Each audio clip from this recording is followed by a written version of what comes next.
You know how AI models used to answer questions? Cute. Qwen 3.5 just showed up like I don't answer questions, I run your laptop. Web search, tool calls, GUI clicking, video understanding. Basically, your new intern. Except it doesn't ask for PTO, it asks for a million tokens. And yes, the name is still a password Qwen 3.5 397B A17B. We'll decode that in a second.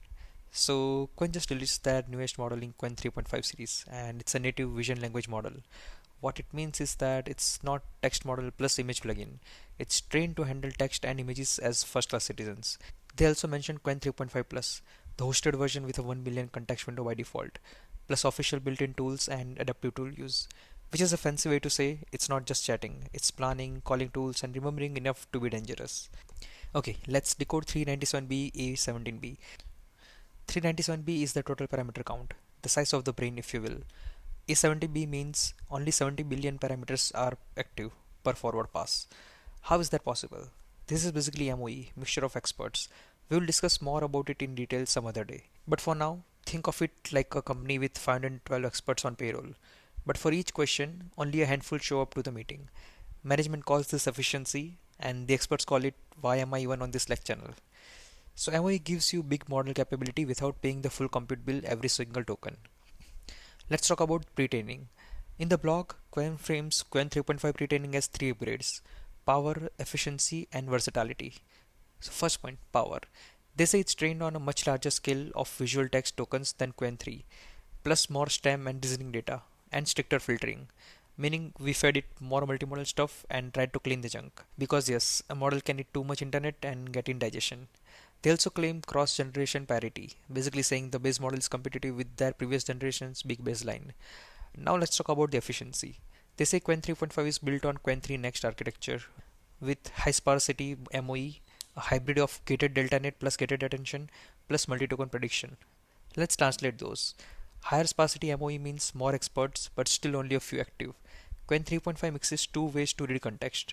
First is gated delta net, the linear attention side. This is more like scanning efficiently than comparing everything with everything. Second is gated attention. That's still full softmax attention, but with a learned gate. Imagine attention head is going through a bouncer who says, you in, you not today. So it keeps high fidelity reasoning when needed, but tries to span compute like it's using its own credit card. Then comes multi-token prediction. Instead of predicting only one next token, it tries to predict multiple next tokens during training. In production, that can make decoding faster. Like the model has practiced thinking in chunks instead of letter by letter. Qwen claims that at 32K and 256K context, decoding throughput is 8.6x and 19x their yearly baseline, while keeping comparable performance. That's a big claim, and also the reason why they are spending so much block space on systems. Finally, versatility.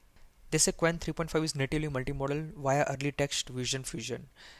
Early fusion just means text and vision age signals are mixed together deeper inside the model, rather than treated as separate modules that shake hands at the end, like some other models do. We'll probably touch upon some of them later.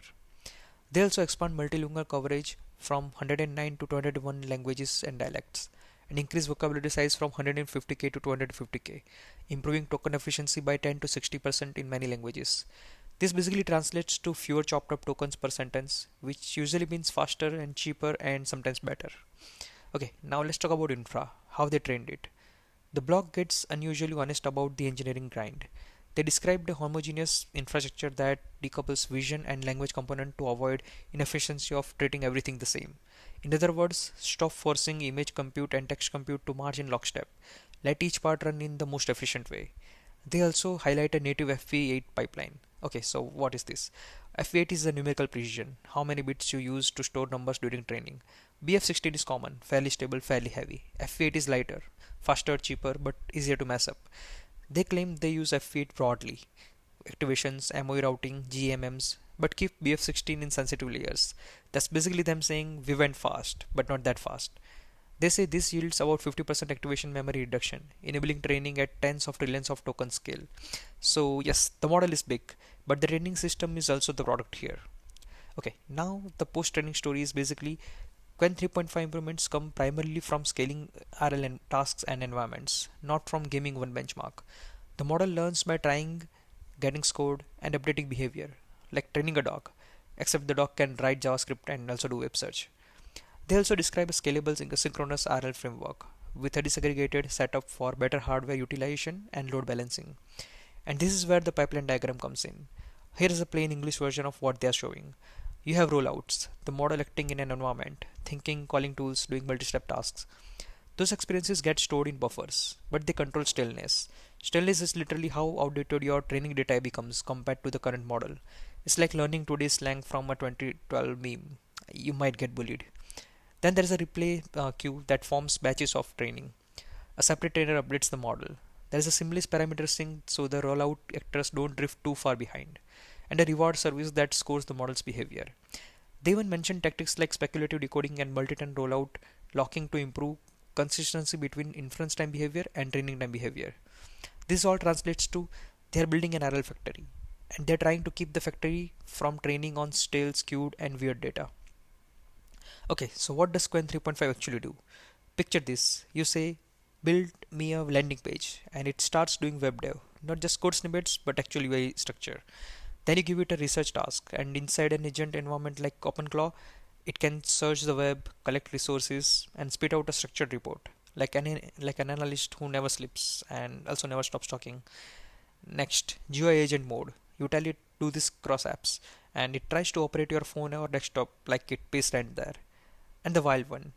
With the 1 million token input setting, they claim it can process up to 2 hours of video, turning sketches into front end, gameplay into logic, or long footage into clean summary page. So yeah, it's not just chat, it's chat then do. So what's the real Qwen 3 to Qwen 3.5 shift? First of all, it's more agentic. They're explicitly optimizing for tool use environments, long horizon tasks. It's multi-model by default. Early text vision fusion, stronger visual reasoning, and video scale inputs. It's also more efficient at long context, hybrid architecture, multi-token prediction, and serious inference throughput. And the most honest conclusion, this blog is basically saying the model is good, but the systems and RL factory are how we got here. So if you're building agents, this is worth paying attention to. If you're just writing emails, don't worry, the model can do that too.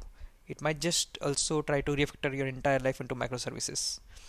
So finally, benchmarks already here. Now we are waiting for the director's cut, the technical report with all the boring details that makes this magic real.